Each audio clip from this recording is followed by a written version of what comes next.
This is a tiny tutorial for linking and triggering. This is a system that was added December 17th, 2014. So if you've been away from game or you're just starting out, ta-da, new stuff.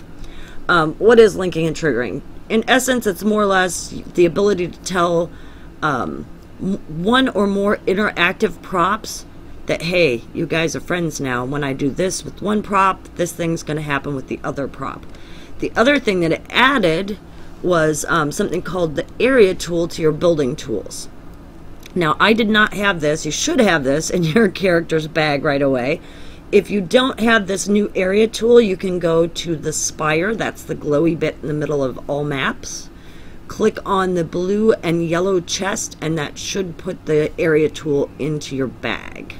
So I'm going to explain the area tool a little bit, then I'll show you how these things all work. So the area tool more or less allows you to define an area that behaves like an interactive prop. So the props that work with linking and triggering are any prop that when you click it, it has an interaction. Like you click it, it opens a door. You click it, it turns on a light. You click it, certain things happen. So any prop, well, most props that are in the interactive category at the Tinker's Workshop will work with this, and lights will work with this. So anything in the light source category. Okay? Now, let's go back here. I set up this basic chain of linking and triggering reactions, and then I'm going to duplicate it, show you step by step how I did it over on the other side. So first thing I'm going to do is just show it to you. So I click on this door, and the torch over here goes out. So if you were to pretend this is a hallway, I have set up this area with my area tool so that when the character runs over it, the torch comes back on. Okay? So the area tool just defines that area to act like an interactive prop is the best way to think of it. Now, how did I do that?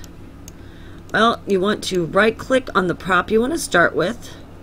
You choose link down here at the beginning, the bottom, and then you want to define the first behavior for that door. Okay, the first behavior. So this is what I'm going to say. This is what starts my reaction. So I'm going to say, since I'm mimicking over there, when fully opened, and then I can pick any of these things that light up, and you'll kind of see the little chain going around. I can link it to any of these things, but we're duplicating the other things, so we're going to go to the torch.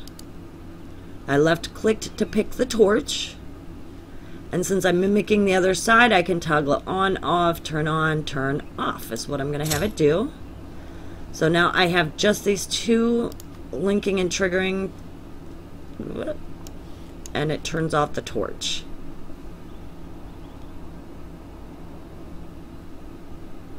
And that murdered my frame rate.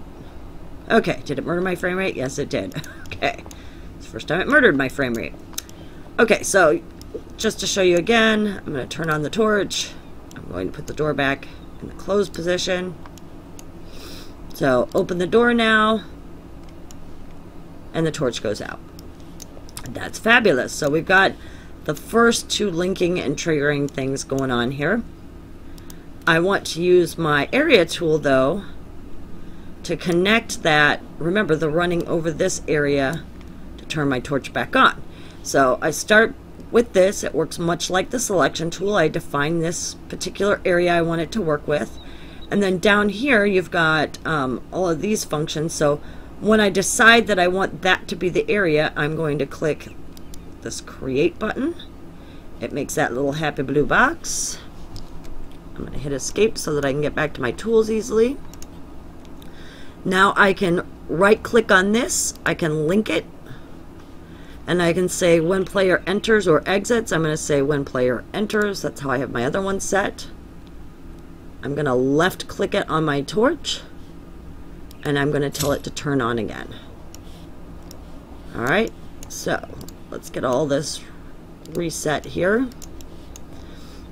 And there are ways to loop a lot of these things, but I just want to get you started on this. So open the door now, torch goes off, run over this spot, torch comes on. I think that should do it for this tiny tutorial. This gets you to the basic idea. If for some reason you need to remove any of your areas, you can delete it, just like a prop once it's there, just so you know. If you want to unlink any of your actions, you can break the link here. And then one other thing to know too is you can actually cancel the normal behavior or block the normal behavior of any interactive prop by canceling it here.